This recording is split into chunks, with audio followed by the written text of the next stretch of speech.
It was a warm summer night, and I decided to take a walk around my neighborhood. I had just moved into this area a few weeks ago, and I wanted to get more familiar with it. The streets were quiet and mostly empty, with only a few cars passing by now and then. The occasional street lamp cast long shadows on the pavement, and the gentle breeze felt good on my skin. I liked the peaceful atmosphere, and it helped me relax after a long day at work. As I walked, I noticed something strange. There was a man standing on the opposite side of the street, a few blocks ahead of me. He was just standing there, not moving at all. He looked like he was in his late 30s, wearing a suit that seemed a bit out of place for a casual evening stroll. His posture was stiff, and he seemed to be staring at nothing in particular. I didn't think much of it at first and kept walking.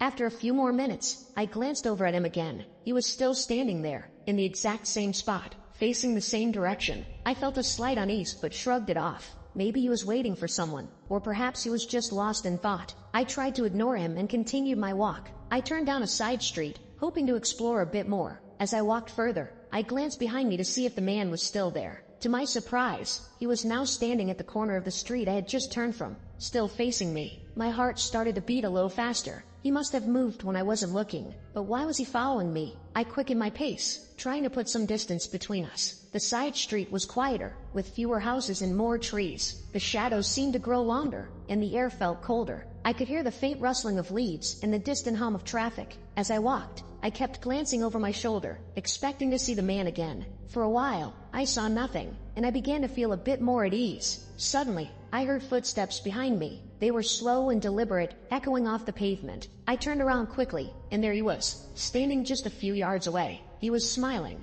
but it was not a friendly smile. It was wide and unnatural, stretching across his face in a way that seemed almost painful. His eyes were wide open, and there was a glint in them that made my skin crawl. I decided it was time to go home. I turned around and started walking briskly, trying not to break into a run. My heart was pounding, and I could feel the adrenaline surging through my veins. I could still hear his footsteps behind me, keeping the same steady pace. No matter how fast I walked, the sound of his steps remained constant. I turned another corner, hoping to lose him, but he was right there, still smiling that eerie smile. I tried to think of a plan. Maybe I could duck into a nearby house and ask for help, or perhaps I could call the police. I reached into my pocket for my phone, but my hands were shaking so badly that I almost dropped it. I managed to dial 911, but before I could hit the call button, the man spoke. "Don't be afraid," he said in a calm, soothing voice. "I just want to talk." His voice was surprisingly pleasant, but it did nothing to calm my nerves. I didn't respond and kept walking, hoping he would leave me alone. He continued to follow me, his footsteps echoing in the quiet night. "Please, just stop for a moment," he said. "I won't hurt you, I promise." Something in his voice made me pause. It wasn't just what he said, but the way he said it. There was a hint of desperation, a need for something that I couldn't quite understand. Against my better judgment, I stopped and turned to face him. He was standing a few feet away, still smiling. Up close, I could see the details of his face more clearly. His skin was pale, almost ghostly, and his eyes seemed to shine with an unnatural light. The smile never wavered, and it made me feel even more uneasy. "What do you want?" I asked, trying to keep my voice steady. "I just want to talk," he repeated. "I've been so lonely. You see, it's been a long time since I've had anyone to talk to." I didn't know what to say. There was something off about him, something that made me want to run as far away as possible. But at the same time, I felt a strange compulsion to stay and listen. "Why are you following me?" I asked. "I saw you walking," he said. "You looked like you needed company, and I needed company too." There was a sadness in his eyes, a deep loneliness that seemed to reach out and touch me. I felt a pang of sympathy, despite my fear. Maybe he really was just lonely,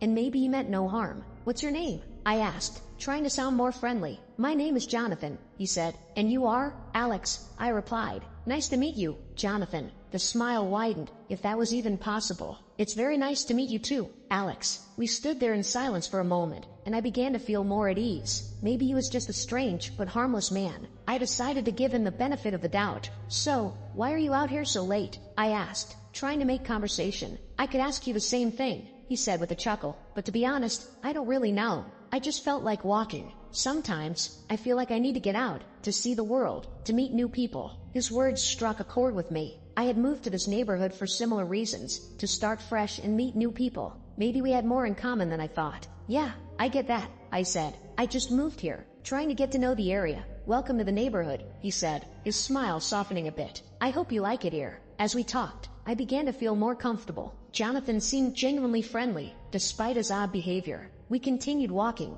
and he told me about some of the places he liked to visit, the parks, the coffee shops, and the little hidden spots that only locals knew about. I found myself relaxing, enjoying the conversation, but as we walked, something began to feel off again. His stories didn't quite add up. He mentioned places that I knew had been closed for years, and his descriptions of events seemed out of place. I started to feel that unease creeping back in. "Jonathan, how long have you lived here?" I asked, trying to sound casual. "Oh, a long time," he said, waving his hand dismissively. "Longer than I can remember." Something about the way he said it sent a chill down my spine. I decided it was time to end the conversation. "Well, it's getting late," I said. "I should probably head home." "Of course," he said, still smiling. "It was nice talking to you, Alex. I hope we can do this again sometime." "Yeah, maybe," I said, trying to sound polite. "Good night, Jonathan." "Good night, Alex," he said, his smile never fading. I turned and walked away, my heart pounding in my chest. I could feel his eyes on me as I left, but I didn't dare look back. I quickened my pace, eager to get home. As I reached my front door, I glanced over my shoulder one last time. Jonathan was gone, but the unease remained. I quickly unlocked the door and stepped inside, locking it behind me. I leaned against the door, trying to catch my breath and calm my racing heart. I couldn't shake the feeling that something was very wrong with Jonathan. His smile, his stories, the way he seemed to appear out of nowhere, it all felt like a bad dream. I decided to do some research on him, to see if I could find out more about who he really was. The next day, I spent hours on my computer, searching for any information I could find. I looked up old records, news articles, anything that might give me a clue. What I found only made me more uneasy. There were no records of anyone named Jonathan matching his description in the neighborhood. No photos, no news articles, nothing. It was as if he didn't exist. I even checked old census records and property records, but there was no trace of him. Feeling frustrated and more than a little scared, I decided to take a break. I went to a local coffee shop, hoping to clear my mind. As I sat there, sipping my coffee, I overheard a conversation between two older women at the next table. "Did you hear about the old Anderson house?" one of them said. "They say it's haunted." "Haunted?" the other woman replied. "By who?" "Some man who used to live there years ago," the first woman said. "They say he died in a terrible accident, and his spirit never left." My curiosity was piqued. I leaned over and asked, "Excuse me, did you say the Anderson house?" "Yes, dear," the first woman said. "It's just a few blocks from here." "Why do you ask? Can you tell me more about the man who lived there?" I asked. The woman looked at me curiously, but nodded. "His name was Jonathan. He was a bit of an odd fellow, always kept to himself. They say he was very lonely. One night, he went out for a walk and never came back. They found him dead the next morning, hit by a car. Some people say his spirit still wanders the neighborhood, looking for company." A chill ran down my spine. Could it be the same Jonathan I had met? It seemed impossible, but the more I thought about it, the more it made sense. The way he appeared out of nowhere, his strange stories, the way he seemed to know the neighborhood so well despite places being long gone. I decided to visit the Anderson house. I needed to know if it was true. The house was old and abandoned, its windows boarded up and the yard overgrown with weeds. As I approached, I felt a sense of dread, but I pushed it aside and walked up to the front door. The door was unlocked, and it creaked open with a gentle push. The inside was dark and dusty, the air thick with the smell of mold and decay. I took a deep breath and stepped inside, my footsteps echoing on the wooden floor. The house felt cold, and the shadows seemed to move as I walked through the rooms. I found an old photo album on a table in the living room. I opened it and saw pictures of a man who looked just like Jonathan, standing with a woman and a little boy. They looked happy, but there was a sadness in Jonathan's eyes, even in the photos. As I flipped through the album, I felt a presence behind me. I turned around, and there he was, standing in the doorway, still smiling. "Hello, Alex," he said. "I see you found my home." My heart raced, and I took a step back. "Jonathan, what is this? Are you a ghost?" His smile faded, and for the first time, he looked genuinely sad. "Yes, Alex, I am. I've been alone for so long, wandering these streets, looking for someone to talk to. When I saw you, I thought maybe, just maybe, I could have a friend again." I didn't know what to say. I felt a mix of fear and pity for him. He seemed so lonely, so desperate for connection. "I'm sorry," I said. "I didn't know." "It's okay," he said. "I don't want to scare you. I just wanted to talk, to feel like I wasn't alone anymore." I felt a tear roll down my cheek. Despite everything, I felt sorry for him. "Jonathan, is there anything I can do to help you?" He shook his head. "No, there's nothing anyone can do. I'm trapped here, bound to this place. All I can do is wait and hope that one day, I'll find peace." I wanted to help him, but I didn't know how. "I'm sorry," I said again. "I wish I could do something. Just talking to me helps," he said. "Thank you for that." We stood there in silence for a moment, and then he began to fade away. his form becoming more transparent until he was gone. I left the house, my mind racing with everything that had happened. I felt a strange sense of closure, knowing that Jonathan's spirit was real and that he just wanted to connect with someone. That night, as I lay in bed, I couldn't stop thinking about Jonathan. I felt a mix of sadness and fear, but also a strange sense of peace. I knew I would never forget him, and I hoped that somehow, he would find the peace he was looking for. I had always been an ordinary person, living in an ordinary town with ordinary friends. My life was uneventful, to say the least. But everything changed one evening when I received a strange letter in the mail. It was a plain white envelope with no return address, just my name written in neat, cursive handwriting. When I opened the envelope, I found a single piece of paper inside. The message was brief but chilling. I am watching you. At first, I thought it was a prank. Maybe one of my friends was trying to scare me. But deep down, I felt a sense of unease that I couldn't shake off. I looked around my quiet neighborhood, feeling a sudden paranoia. Every shadow seemed more sinister, every passerby more suspicious. Days turned into weeks, and the letters kept coming, each one more disturbing than the last. They described my daily routine in eerie detail. You wore a blue shirt today, one letter read. Another said, you left your house at 8:15 a.m. and walked to the coffee shop. It was clear that someone was following me closely. But who? And why? I became increasingly paranoid. I started to avoid going out alone. I would glance over my shoulder constantly, searching for the person who was tormenting me. I even went to the police, but they dismissed my concerns, saying it was probably a prank and not worth investigating. Their lack of concern only heightened my fear. One night, I heard a noise outside my window. It was a soft rustling sound, like someone trying to be quiet. My heart raced as I crept towards the window and peeked outside. In the dim light, I could see a figure standing in the shadows, watching my house. I couldn't make out any details, but the mere sight of someone standing there sent shivers down my spine. The next morning, I found another letter taped to my front door. This one was different. It was a threat. If you go to the police again, you will regret it. My blood ran cold. Whoever this person was, they were dangerous. I had to find out who they were and why they were targeting me. I started to investigate on my own. I installed security cameras around my house, hoping to catch the stalker on video. I also began to keep a journal, documenting every letter and every strange occurrence. I hoped that by piecing together the clues, I could uncover the identity of my tormentor. One evening, as I reviewed the footage from the security cameras, I saw something that made my heart stop. There, on the screen, was the figure again. This time, I could see more details. The person was tall and thin, wearing a hooded sweatshirt that obscured their face. They moved with a deliberate, almost mechanical precision. I watched as they approached my house, taped a letter to the door, and then disappeared into the night. I showed the footage to the police, but once again, they dismissed my concerns. They said the figure could be anyone, and without more concrete evidence, there was nothing they could do.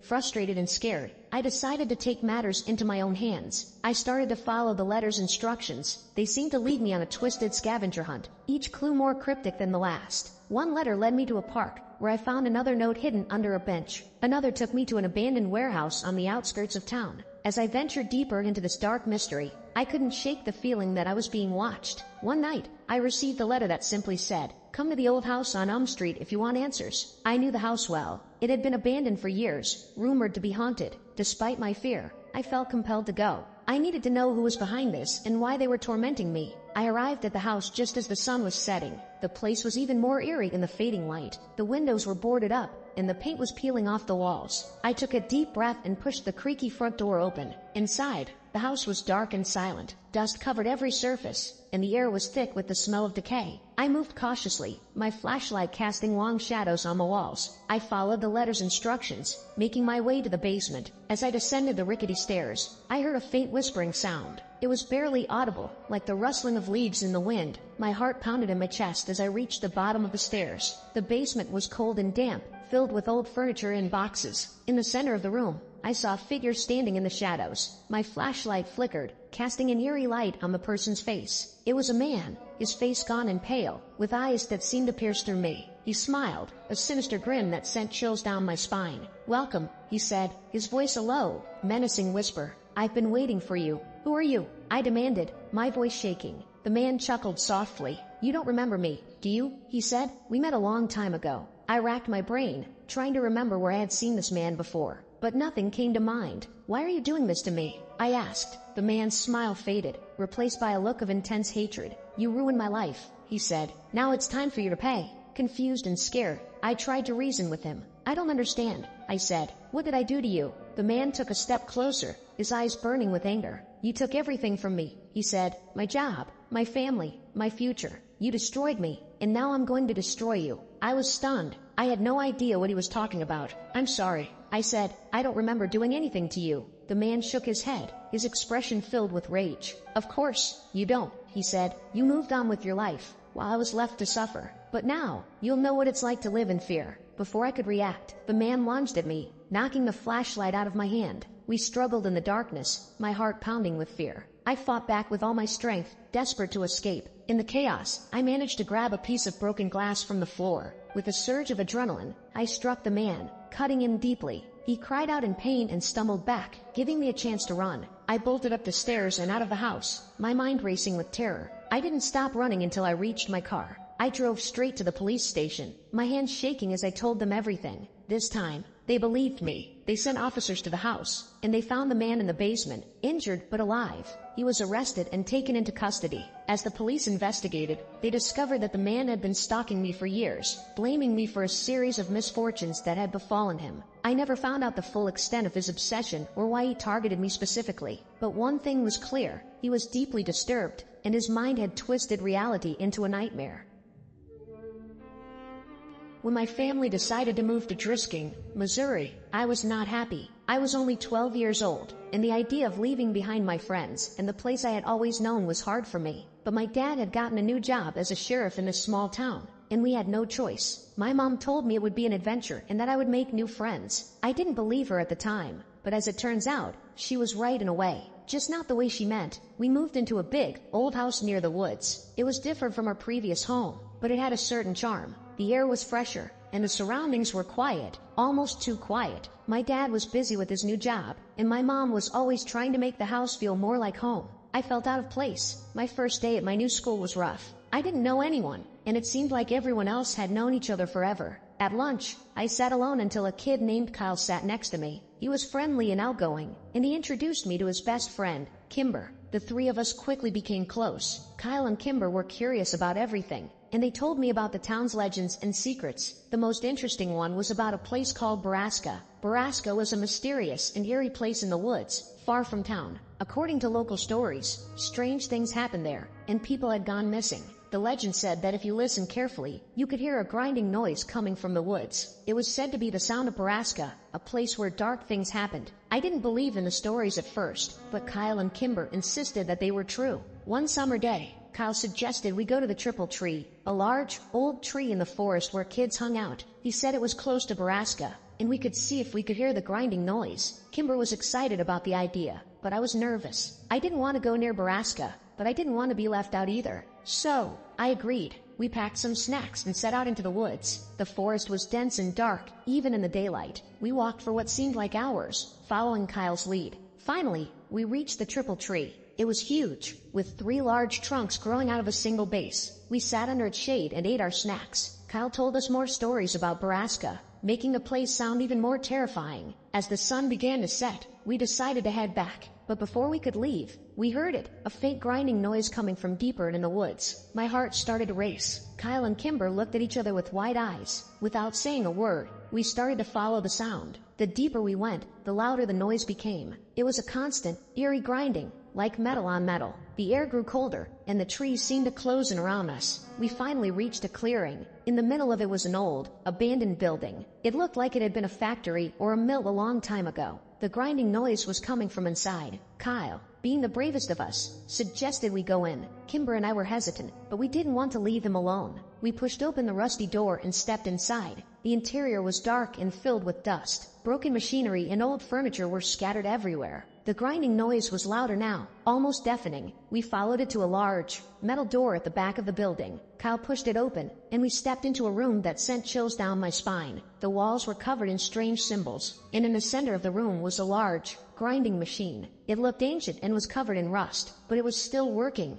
grinding away at something unseen. We were about to leave when Kimber noticed something on the floor. It was a small, silver pendant, covered in dirt. She picked it up and wiped it clean. It had a name engraved on it, Whitney. My heart sank. Whitney was my sister who had gone missing a few years ago. My parents had never talked about it much, and I had always thought she had run away. but seeing her pendant here, in this creepy place, filled me with dread. I couldn't understand why it was here. I wanted to leave, but Kyle insisted we stay and look around for more clues. We searched the room, but all we found were more strange symbols and old, rusty machinery. The grinding noise never stopped. I felt like we were being watched, and every shadow seemed to move. Suddenly, we heard footsteps coming from the front of the building. We froze, listening as the footsteps grew closer. Someone was coming. We had nowhere to hide. The footsteps stopped right outside the room, and a figure appeared in the doorway. It was an old man, dressed in dirty, tattered clothes. His eyes were wild, and he had a sinister smile on his face. "Welcome to Nebraska," he said in a raspy voice. "You shouldn't be here." We tried to run, but the old man was quick. He grabbed Kyle and threw him to the ground. Kimber screamed, and I tried to help Kyle, but the old man was strong. He pinned Kyle down and pulled out a knife. My heart was pounding, and I felt helpless. Just then, there was a loud crash. The front door of the building had been kicked open, and my dad and his deputies rushed in. They tackled the old man and pulled him off Kyle. My dad hugged me tightly, and I felt a wave of relief wash over me. The deputies arrested the old man and took him away. My dad explained that they had been looking for the source of the grinding noise for a long time. The old man was a drifter who had been living in the woods, using the abandoned building as his hideout. He had been luring people to Nebraska with the stories and the noise. He was responsible for many disappearances, including my sister's. We never found out what exactly happened to Whitney, but we knew she was gone. The old man was taken to prison, and the building was torn down. The grinding noise stopped, and the town slowly returned to normal. Kyle, Kimber, and I remained friends, but we never went back to the woods. The memory of that day stayed with us, a reminder of the dark secrets hidden in Drisking, the fear, the suspense, the intense moments. It all happened, and it changed us forever.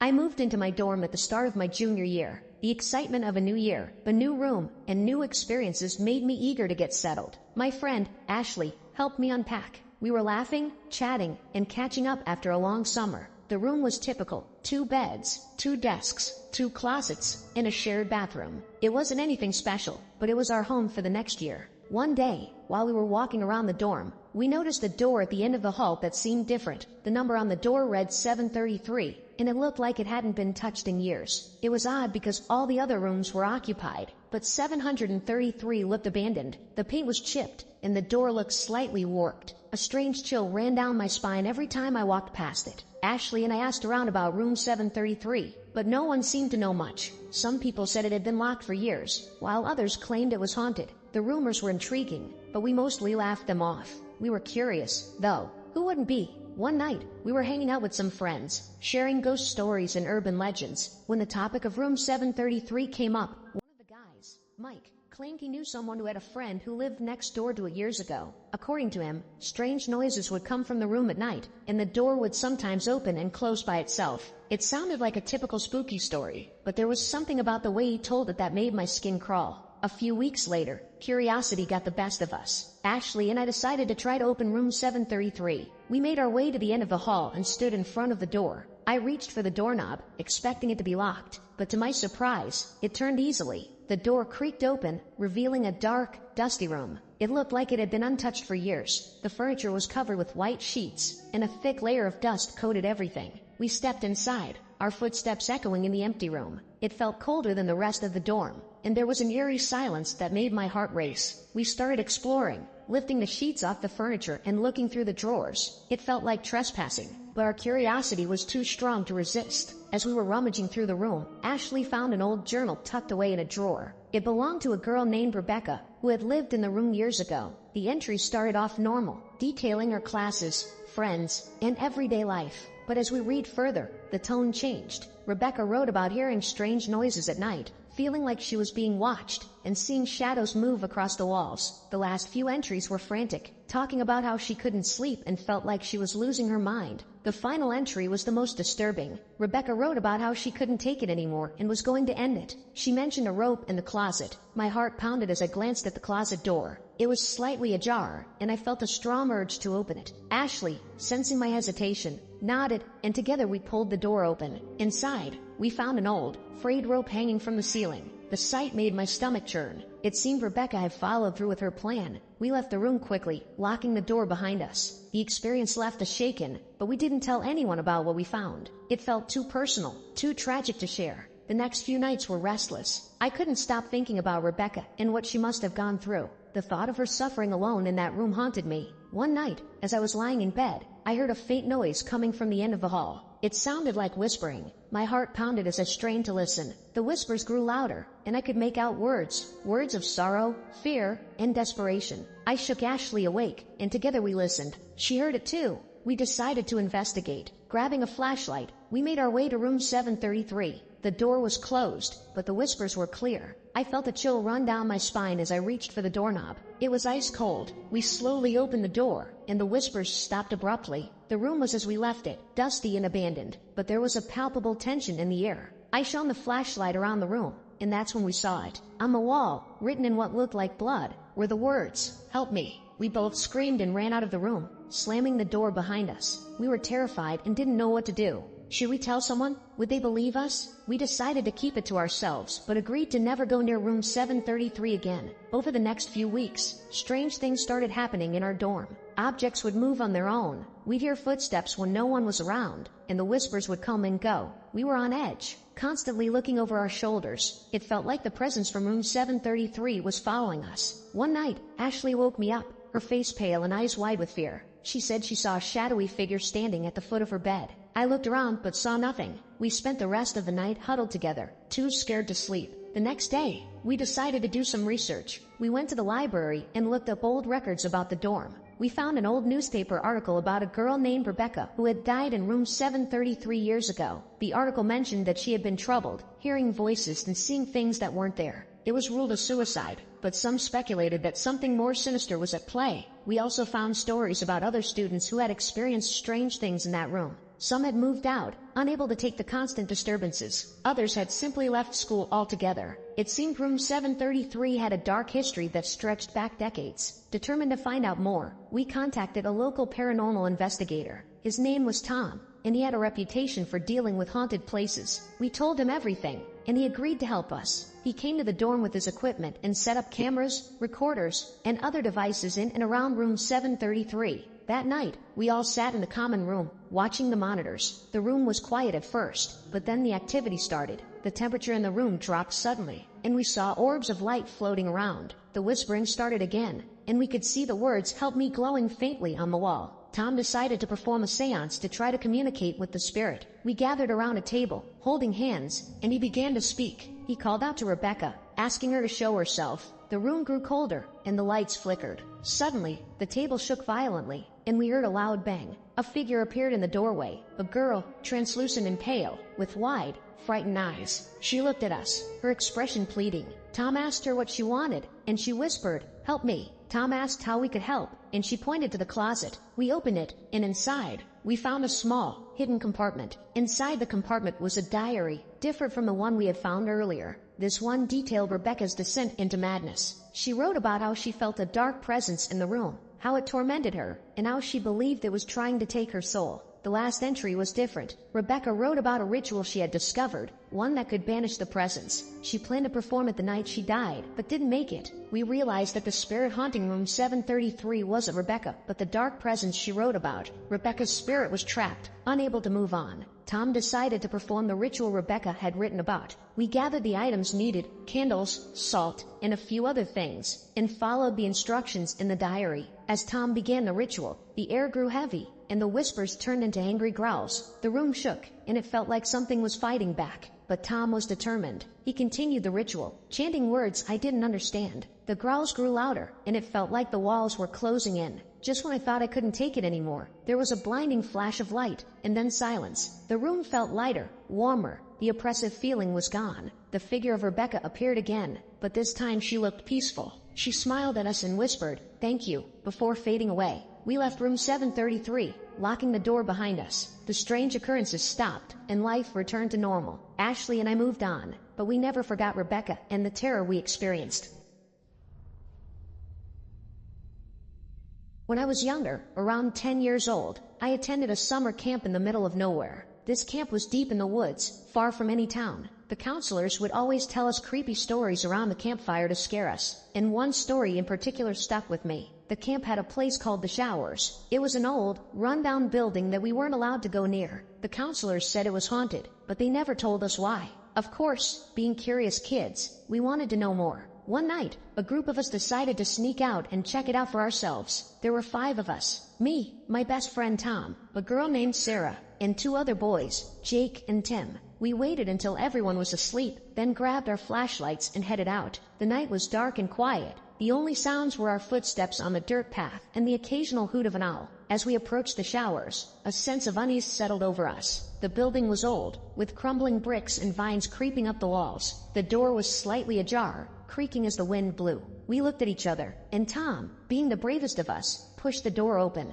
The inside was even creepier. It was dark, and our flashlights barely penetrated the thick darkness. The air was musty, and the floor was covered in dirt and debris. We walked in slowly, our hearts pounding in our chests. The showers were at the back of the building. There were rows of rusty shower heads and broken tiles on the walls. The place looked like it hadn't been used in decades. We walked around, looking for anything interesting. That's when Sarah found an old, dusty journal hidden in a crack in the wall. She opened it, and the first page read, "The Showers, 1953. It was a diary of a camper who had stayed at the camp a long time ago. We gathered around as Sarah read aloud. The diary told the story of a boy named Billy who went to the camp in 1953. Billy wrote about how he and his friends would explore the campgrounds, just like us. But then he started writing about the showers. He said he had heard strange noises coming from the building at night. One night, he decided to check it out. He described seeing shadows moving inside and hearing whispers that seemed to come from nowhere. Billy wrote that he felt like he was being watched and that something was following him.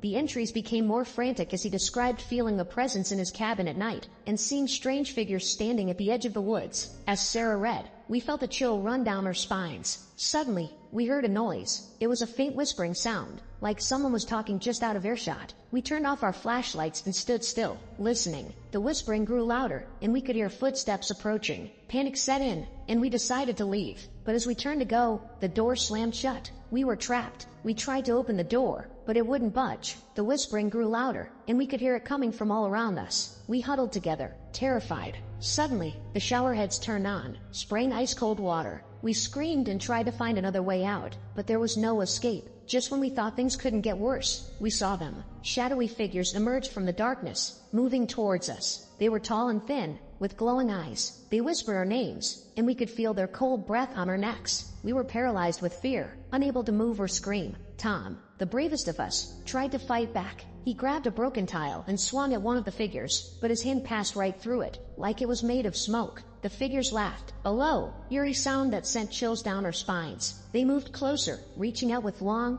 bony fingers. In our panic, we remembered the diary. Sarah pulled it out and started reading from it, hoping it would help. She read aloud the last entry, which described a way to escape. Billy had written about finding a hidden door at the back of the building. He said it led to a tunnel that would take you out of the campgrounds. We scrambled to find the door, feeling along the walls in the dark. The figures were getting closer, their whispers growing louder. Finally, Jake found it. He pushed it open, and we stumbled into the tunnel. We ran as fast as we could, not looking back. The tunnel was narrow and dark, but we could see a faint light at the end. We ran towards it, our hearts pounding. When we finally emerged, we found ourselves back at the campgrounds. The sun was just starting to rise, casting a soft glow over the trees. We collapsed on the ground, exhausted and terrified. We never spoke about what happened that night, and we never went near the showers again. The camp counselors noticed our shaken state, but didn't press us for details. They seemed to understand that we had encountered something beyond explanation. We arrived at the camp, now abandoned and overgrown with weeds. The cabins were in disrepair, and nature had begun to reclaim the land. Despite the decay, the memories came flooding back. We made our way to our old cabin and sat around,